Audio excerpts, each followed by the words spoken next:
नमस्कार, बहुत स्वागत है आप सबका एक बार फिर से हमारे YouTube चैनल के ऊपर। आज के कार्यक्रम में हम एक 24 वर्ष युवक की जन्म कुंडली का अध्ययन करने जा रहे हैं, जिनके पिताजी ने मुझे इनके बर्थ डिटेल्स शेयर किए हैं और ज्योतिष के माध्यम से अपने संतान के जीवन से जुड़े हुए प्रश्नों के उत्तर चाहते हैं और साथ ही साथ चाहते हैं कि मैं इनकी कुंडली का पूर्ण विश्लेषण करूँ। आगे बढ़ने से पहले हर बार की तरह आप सबसे निवेदन है, यदि अभी तक आपने हमारे चैनल को सब्सक्राइब नहीं किया है तो आप इसे सब्सक्राइब कर दें और बेल आइकन को दबाना ना भूलें। साथ ही यदि आप मुझसे कंसल्टेशन लेना चाहते हैं, कुंडली का विश्लेषण करवाना चाहते हैं तो स्क्रीन के ऊपर दिए जा रहे व्हाट्सएप नंबर के ऊपर आप हमसे संपर्क कर सकते हैं। आज आते हैं सीधे आज के कार्यक्रम के ऊपर और इनके बर्थ डिटेल्स को आप सबों के समक्ष में रख देता हूँ। 28 जुलाई 1999 को इनका जन्म हुआ है। जन्म का समय है रात्रि के 9:57 और जन्म का स्थान है गुजरात। प्रश्नों की बात की जाए तो ये मेडिकल की शिक्षा अभी ग्रहण कर रहे हैं। एमबीबीएस की पढ़ाई इन्होंने पूरी कर ली है और अभी ये एमडी की पढ़ाई कर रहे हैं। एमडी मेडिसिन कर रहे हैं ये। और बहुत इनके पिताजी लिखते हैं कि पढ़ने में बहुत अच्छे हैं, शार्प माइंडेड है, ऑल इंडिया में बहुत अच्छा इनका रैंक रहा है, तो टॉपर रहे हैं ऑल इंडिया। तो जानना चाहते हैं कि एमडी ख़त्म करने के बाद जो आगे की पढ़ाई है वो कंटिन्यू की जाए, यानी सुपर स्पेशलाइजेशन के लिए जाया जाए, या फिर एमडी के बाद सीधे कमाई के ऊपर ध्यान दिया जाए, जॉब के ऊपर ध्यान दिया जाए। तो एजुकेशन कंटिन्यू करना चाहिए आगे या पैसे के लिए जाना चाहिए, ये पहला प्रश्न है। फिर जानना चाहते हैं सुपर स्पेशलाइजेशन करें तो किस ब्रांच में करें। उन्होंने 4-5 ब्रांच के नाम लिए हैं, समझेंगे उसको हम वीडियो में। विवाह को लेकर के सवाल पूछा गया है, विवाह की टाइमिंग, लड़की कैसी होगी, उसका बैकग्राउंड क्या होगा, ये कुछ इनके प्रश्न हैं। इनके सभी प्रश्नों को हम विस्तार पूर्वक लेंगे, लेकिन सबसे पहले चलते हैं कि लगन कुंडली की तरफ, जो कि हमारे समक्ष है।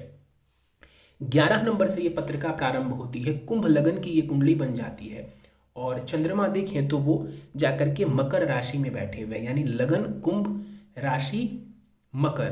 तो लगन और राशि दोनों ही शनि से प्रभावित नजर आ रही है। दोनों के जो स्वामी ग्रह बनते हैं, जो अधिपति बनते हैं, वो शनिदेव बनते हैं। ऐसे में व्यक्ति का जो स्वभाव होगा वो मेच्योर्ड होगा। कम उम्र से ही व्यक्ति जो है वो मेच्योरिटी शो करेगा। शांत स्वभाव का कह सकते हैं, या अपने में रहने वाला। शांत स्वभाव में भी क्या कहेंगे, जो अपने में रहने वाला हो, ऐसा स्वभाव हम कहेंगे इस जातक का। कुंभ लगन है तो दिमाग तेज होगा, क्योंकि वायु तत्व यहाँ पर लगन बन जाता है, तो ये दिमाग के लिए, शार्प माइंडेड होने के लिए बहुत अच्छा है। और इनके पिताजी ने खुद लिख के भेजा भी है।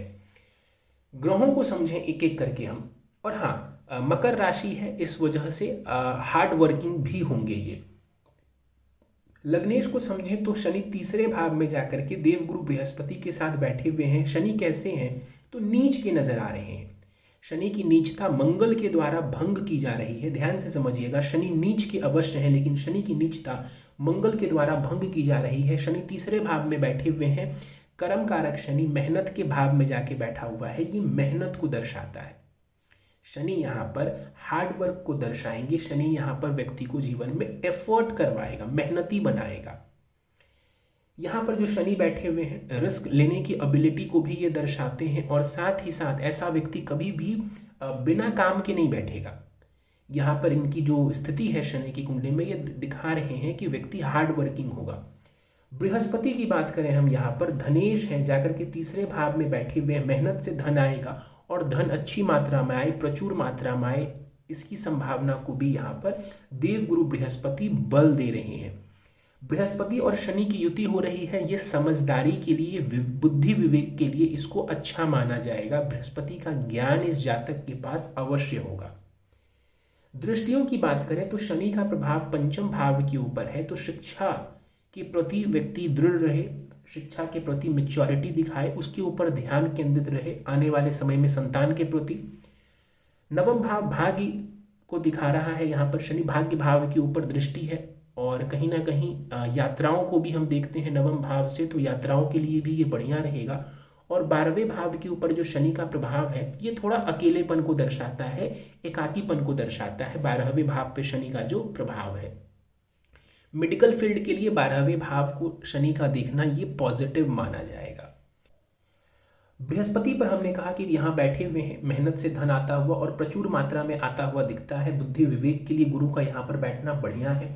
यहाँ से बैठ करके बृहस्पति सप्तम भाव को देखेंगे तो विवाह में परिवार का सहयोग रहेगा। वैवाहिक जीवन में ये चीज़ दिखती है यहाँ पर। भाग्य में जो बृहस्पति हैं सपोर्ट करेंगे, और सबसे इम्पॉर्टेंट है कि अपने स्वयं के घर को बृहस्पति देख रहा है जो कि आय का भाव है, तो ये पैसे के लिए बहुत पॉजिटिव हो जाएगा। बृहस्पति का लाभ स्थान को देखना, अपनी राशि को देखना धन से जुड़े मामलों के लिए बहुत ज़्यादा सहायक सिद्ध होगा। आगे बढ़ जाते हैं, कुंडली के छठे भाव के ऊपर चलें तो हमें बुध, सूर्य और राहु यहाँ पर नजर आ रहे हैं। यहाँ पर बुध हमें कैसे मिल रहे हैं तो वक्री और अस्त के मिल रहे हैं। सूर्य के करीब आ जाने की वजह से यहाँ पर बुध हमें अस्त और वक्री नजर आ रहे हैं।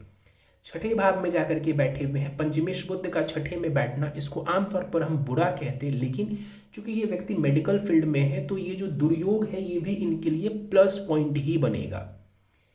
यहाँ पर समझें, सूर्य की बात करें तो वो सप्तमेश है, विवाह भाव के स्वामी है। सूर्य जाकर के कुंडली के छठे भाव में बैठे हुए हैं, राहु के साथ बैठे हुए हैं।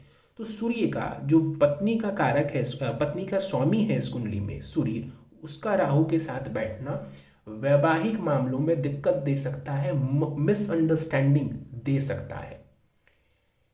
तो मेडिकल क्षेत्र के लिए यहाँ पर बुध का बैठना बढ़िया है, लेकिन सूर्य का राहु के साथ बैठना, ग्रहण बनाना, ये विवाह के लिए बुरा है। समझिएगा फर्क, ये विवाह के लिए राहु का यहाँ पर बैठना थोड़ा बुरा है। क्या बुरा है तो मिसअंडरस्टैंडिंग होने की संभावना रहती है वैवाहिक जीवन में। बुध सूर्य दोनों का प्रभाव 12वें भाव के ऊपर है। अस्पताल से जुड़ने के लिए, बीमारियों से जुड़ने के लिए एज अ डॉक्टर ये फेवरेबल है। राहु छठे में बैठे हुए हैं, छठे में राहु का बैठना बहुत बढ़िया है। अगर हम इंडिविजुअली राहु की बात करें तो राहु का छठे में बैठना बढ़िया है, लेकिन सूर्य के साथ बैठे हैं तो वो विवाह के लिए, जैसा मैंने कहा, उसका प्रभाव थोड़ा नेगेटिव रहेगा। राहु यहाँ से बैठ करके 10वें भाव और दूसरे भाव को यहाँ से बैठ करके अपनी दृष्टि 10वें भाव और द्वितीय भाव पे देगा।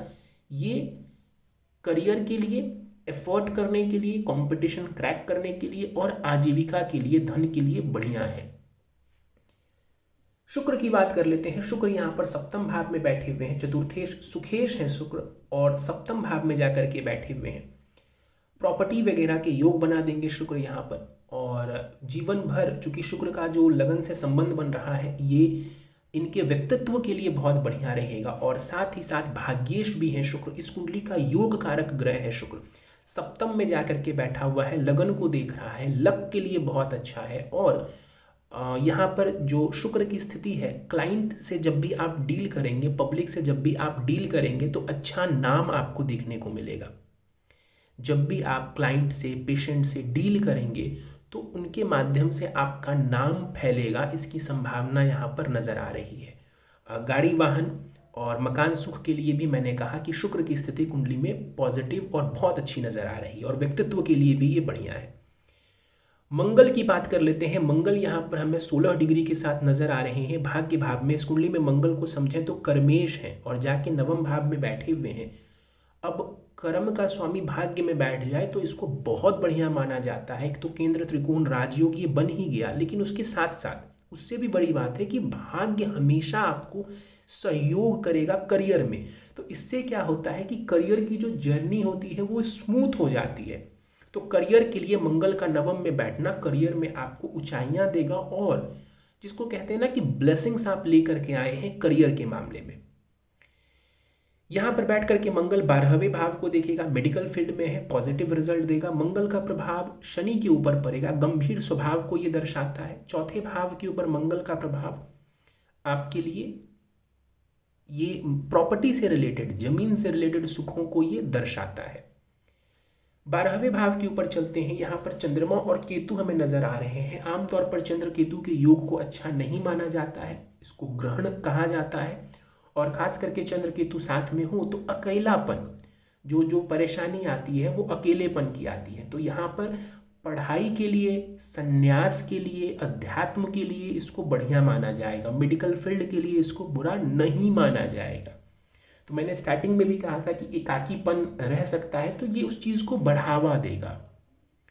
ठीक है, अगर आप चाहेंगे बहुत इंजॉयमेंट वाली लाइफ तो वहाँ पे ये थोड़ा सा उसको कमी करेगा आपके अंदर, लेकिन ये पढ़ाई के लिए, मेडिकल क्षेत्र के लिए ये बहुत पॉजिटिव योग है। चंद्रमा इस कुंडली में छठे भाव के स्वामी हैं, 12वें में जाके बैठे हुए हैं। यहाँ पर चंद्रमा को भी समझें तो विपरीत राजयोग बना रहे हैं, बढ़िया स्थिति में है। जैसा मैंने कहा, वो थोड़ा सा व्यक्ति को लोगों भीड़ से अलग करता है। केतु के साथ चंद्रमा का होना भीड़ से आपको अलग करेगा। केतु का 12वें में बैठना अगेन अध्यात्म के लिए, जिस क्षेत्र में आप हैं, देखिए अध्यात्म का मतलब ये नहीं होता है कि हर व्यक्ति जो है वो सन्यासी बन जाएगा, नहीं। अध्यात्म का मतलब ये होता है कि व्यक्ति थोड़ा सा भीड़ से अलग रहेगा, अपने में रहेगा, स्वयं में रहेगा। कोई व्यक्ति पढ़ाई की साधना कर सकता है, कोई संगीत की भी साधना कर सकता है। तो यहाँ पर ये केतु आपके लिए अकेले में रह के किसी चीज़ की तैयारी करने के लिए बहुत पॉजिटिव है। चलिए, हमने ग्रहों को समझा अभी और दशाओं को भी समझ लेते हैं। समझे, अगर हम दशाओं की बात करें तो अभी आपको राहु की महादशा वर्तमान में चल रही है और राहु की महादशा आपको अप्रैल 2031 तक रहेगी। अप्रैल 2031 तक राहु की महादशा रहेगी। बहुत बढ़िया समय है। किस चीज़ के लिए? तो करियर के लिए। करियर में आप ऊंचाइयां प्राप्त करेंगे इसी राहु की महादशा में। आप कर भी रहे हैं और आप करते रहेंगे निरंतर। राहु की महादशा विशेष रूप से करियर के लिए बहुत ज़्यादा बढ़िया है, नेम फेम के लिए भी बहुत ज़्यादा बढ़िया है राहु की महादशा।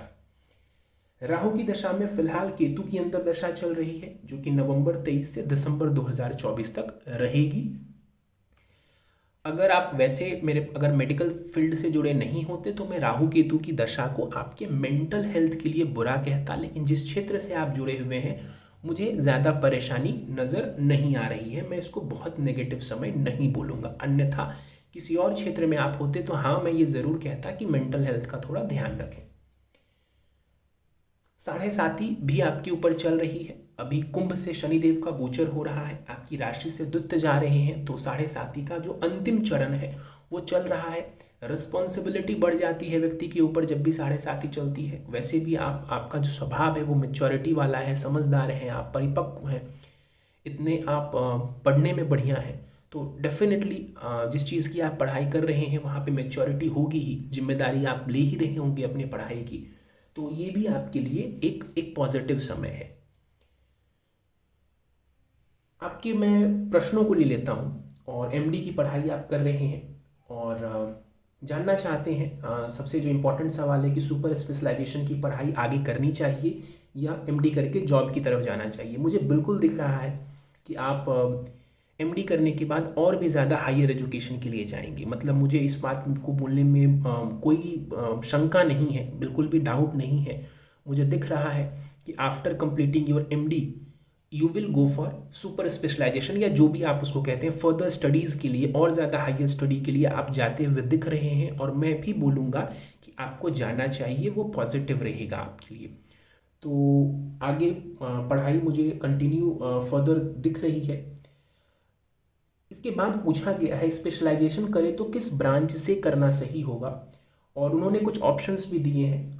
हार्ट रिलेटेड उसमें जाना सही रहेगा, किडनी रिलेटेड, न्यूरोलॉजिस्ट, ऑन्कोलॉजिस्ट जो कि कैंसर का होता है, या फिर ब्लड रिलेटेड। इन्होंने कुछ ऑप्शंस दिए हैं। देखिए, बहुत क्लियरली, बहुत ज़्यादा बिना किसी परेशानी के मैं बोल सकता हूँ आपकी कुंडली के माध्यम से किडनी रिलेटेड बहुत आसानी से, अगर मुझे डाउट होता है तो मैं बोल देता हूँ सामने वाले को, लेकिन मैं आसानी से कह सकता हूँ आपकी चार्ट को देखते हुए कि किडनी रिलेटेड जाने में उस ब्रांच को चुनने से आपको ज़्यादा फायदा रहेगा। हार्ट रिलेटेड मैं पर्सनली मना करूँगा। किडनी रिलेटेड मिलता है तो बहुत बढ़िया है, वेल एंड गुड, शायद उसको नेफ्रोलॉजिस्ट कहते हैं जहाँ तक मुझे मेरी समझ है। तो लेकिन मैं हार्ट रिलेटेड जो कार्डियोलॉजिस्ट होते हैं, मैं उस तरफ जाने से थोड़ा सा मैं आपको रोकूंगा कि संभव हो तो हार्ट रिलेटेड मत चुनिएगा। मुझे बहुत उसमें पॉजिटिव स्कोप नज़र नहीं आ रहा है। बेस्ट रहेगा आपके लिए किडनी से जुड़ना। किडनी रिलेटेड आप उसमें करते हैं तो मुझे उसमें आपका जो फ्यूचर है वो मतलब अव्वल दर्जे का नज़र आ रहा है। तो इसके और बाकी जो चीज़ें मैंने बोली वो एवरेज रहेगा आपके लिए। Kidney is best, kidney related अगर आप ब्रांच चुनते हैं तो वो बेस्ट रहेगा, और बाकी जो आपने बोला है वो बीच में आ जाएंगे। और हार्ट रिलेटेड मैं बोलूँगा कि कोशिश करें कि नहीं चूज़ करें उसको, और ब्लड रिलेटेड भी चूज़ करने से कोई बहुत मेजर फ़ायदा मुझे नहीं दिख रहा। मैं दोबारा से रिपीट करता हूँ, किडनी को मैं प्रथम नंबर पे रखूँगा, फर्स्ट नंबर पे रखूँगा नेफ्रोलॉजिस्ट बनना। हर्ट को मैं सबसे एंड में रखूँगा कि हर्ट रिलेटेड मैं ना जाऊँ तो बेटर है, और ब्लड रिलेटेड भी कोई बहुत अच्छा मुझे नज़र नहीं आ रहा। बाकी जो ऑन्कोलॉजिस्ट, जो कैंसर रिलेटेड आपने बताया है, न्यूरोलॉजिस्ट बताया है, वो आप मिडिल में रख सकते हैं ऑप्शन में, वो ओके रहेगा आपके लिए। विवाह के प्रश्नों को समझ लेते हैं। विवाह लव होगा या अरेंज होगा? मुझे शुक्र नज़र आ रहे हैं सप्तम भाव में, वक्री नज़र आ रहे हैं, नवांशा कुंडली भी मेरे सामने है, वहाँ पर भी जो ग्रहों की स्थिति है, संभावना दिखती है मुझे कुंडली के हिसाब से कि अनकन्वेंशनल मैरिज हो तो ज़्यादा बेटर है, यानी अपने से विवाह किया जाए, अपनी कम्युनिटी से बाहर विवाह किया जाए तो थोड़ा ज़्यादा बेटर रहेगा आपके लिए। वैसे में वैवाहिक जीवन में परेशानियां कम आएंगी। अदरवाइज मुझे वैवाहिक जीवन में थोड़ी मिसअंडरस्टैंडिंग दिखती है। तो पहली चीज़, हाँ लव मैरिज के योग हैं कुंडली में, और मेरी तरफ से अगर लव मैरिज के लिए पूछा जाएगा तो मैं बिल्कुल उसको हाँ बोलूँगा कि करना चाहिए और लव मैरिज को आगे बढ़ाना चाहिए। अगर कुछ ऐसा है तो वो बेटर रहेगा। वैवाहिक जीवन की क्वालिटी की बात करें तो उसमें मुझे उतार चढ़ाव नज़र आता है, तो कुंडली मिलान बहुत ज़रूरी रहेगा आपके लिए। मैंने बोला भी आपको, अभी तो मैं आपको देखिए वीडियो में हम इतने संक्षिप्त में बात करते हैं, लेकिन मैं वैसे भी चार्ट को बहुत रीड करता हूँ वीडियो बनाने से पहले। तो नवांशा कुंडली भी चेक की गई है, चंद्र कुंडली भी चेक की गई है, तो उसके बेसिस पे मैं यही सलाह दूंगा कि हाँ वैवाहिक जीवन में मिसअंडरस्टैंडिंग की संभावना है, तो कुंडली मिलान बहुत ज़्यादा ज़रूरी रहेगा। लड़की कैसी मिलेगी, यानी लड़की का स्वभाव कैसा होगा? देखिए लड़की चंचल स्वभाव की हो सकती है, होगी, हो सकती है नहीं होगी, सुंदर होंगी पक्का, और प्रेजेंटेबल होगी, मतलब खुद को बहुत अच्छे से कैरी करना, लोगों के सामने कब क्या बात करनी है ये चीज़ें उसको पता होंगी, सुंदरता में कोई कमी नहीं होगी, और थोड़े चंचल स्वभाव की वो रह सकती हैं। तो स्वभाव ऐसा दिखता है। क्या लड़की डॉक्टर होगी या किसी और फील्ड की होगी? डॉक्टर होने की संभावना दिखती है, मैं किसी और फील्ड के ऊपर टिप्पणी नहीं करूँगा। हाँ मुझे मेडिकल फील्ड से लड़की हो, इसकी संभावना मुझे ठीक ठाक सा नज़र आता है, और अगर संभव हो तो मैं सलाह दूंगा कि मेडिकल फील्ड से ही जुड़ी हुई लड़की हो तो ये बेटर है। ये भी विवाह की क्वालिटी को इम्प्रूव करेगा। मैंने दो फैक्टर्स बताया आपको। पहला, कम्युनिटी डिफरेंस हो जाए, किसी प्रकार का डिफरेंस हो जाए आपस में, वो बेटर रहेगा आपके रिश्ते के लिए इन फ्यूचर। दूसरा कि अगर वो मेडिकल फील्ड से जुड़ी हुई है या डॉक्टर ही है वो, तो आपके लिए ये पॉजिटिव रहेगा, आपका वैवाहिक जीवन थोड़ा और बेटर रहेगा। विवाह कब हो सकता है? देखिए अभी आपने ये नहीं बताया कि अभी आप कब सोच रहे हैं, अभी 24 साल के ये हैं, मुझे जो दिखता है हाल फिलहाल के समय में 2026 के आसपास बहुत स्ट्रांग योग है। कई सारी दशाओं को मैंने जब देखा एक साथ, तो मुझे विवाह के योग 2026 में बहुत ज़्यादा नज़र आ रहे हैं। तो अगर आप 26 के आसपास विचार करेंगे तो हाँ 2026 के अराउंड विवाह करने की संभावना, विवाह होने की संभावना बहुत ज़्यादा प्रबल नज़र आ रही है इस कुंडली में। नवांशा में भी स्थिति को समझें तो ग्रहों की स्थिति बढ़िया है। जो शनि यहाँ पर नीच के नज़र आ रहे हैं, जो शनि हमें यहाँ नीच के नज़र आ रहे हैं, वो D9 चार्ट में उच्च के हैं, वो D9 चार्ट में उच्च के हैं। हाँ सूर्य वहाँ पे नीच के हो जा रहे हैं, ये ज़रूर है। दूसरा, जो बुध यहाँ पर है शत्रु चंद्रमा की राशि में, वो बुध नवमांश कुंडली में उच्च का है, चंद्रमा नवमांश कुंडली में उच्च का है। तो ग्रहों की स्थिति काफ़ी बेहतर नज़र आ रही है नवांश कुंडली में, अगर बलाबल के हिसाब से समझें। और विवाह के पर्सपेक्टिव से मैंने आपको निचोड़ बता दिया हर एक चीज़ का तोड़ तोड़ के, तो उम्मीद है कि आपको वो भी चीज़ें समझ आ गई होंगी। करियर में जो सलाह वगैरह दी गई है वो नवमांश कुंडली, दशमांश कुंडली, चंद्र कुंडली, लगन कुंडली, तो डेफिनेटली इन सबको देखते हुए दी गई है। जिस भी बात का आंसर दिया गया है वो मल्टीपल फैक्टर्स को चेक करने के बाद दिया गया है। चलिए उपाय को भी समझ लेते हैं। कुंडली बढ़िया है, अभी बहुत ज़्यादा कुछ उपाय करने की आवश्यकता है नहीं। तो देवी आराधना अगर संभव हो तो देवी आराधना, माँ दुर्गा की आराधना से फ़ायदा होगा। अपनी तरफ से मैं बोलूँ तो उनके सप्तशती में 108 नाम आते हैं, उसका प्रतिदिन अगर पाठ किया जाए बहुत बढ़िया रहेगा। इसके अलावा रत्न की बात करें तो ओपल रत्न, फायर ओपल आता है, वो धारण किया जा सकता है। 7 रत्ती से ऊपर का फायर ओपल धारण करना चाहते हैं कर सकते हैं, और किसी रत्न की मुझे आवश्यकता नज़र नहीं आती है। फायर ओपल धारण किया जा सकता है, उससे आपको और भी ज़्यादा बेटर रिजल्ट्स देखने को मिलेंगे। कुंडली बढ़िया है, आप बढ़िया कर भी रहे हैं और आगे भी फ्यूचर अच्छा दिखता है। चलिए तो दोस्तों, ये था इस 24 वर्ष युवक की जन्म कुंडली का विश्लेषण। उम्मीद है आपको हमारा यह विश्लेषण का कार्यक्रम पसंद आया होगा। कार्यक्रम पसंद आया, आप इस वीडियो को लाइक करें। चैनल को अभी तक सब्सक्राइब नहीं किया है तो चैनल को ज़रूर सब्सक्राइब कर दें और बेल नोटिफिकेशन दबाना ना भूलें। अगर आप भी इसी प्रकार अपनी कुंडली का विश्लेषण करवाना चाहते हैं, मुझसे संपर्क करना चाहते हैं, तो स्क्रीन के ऊपर दिए जा रहे व्हाट्सएप नंबर के ऊपर आप हमसे संपर्क कर सकते हैं। इस वीडियो में फिलहाल इतना ही। आप सभी का बहुत बहुत धन्यवाद।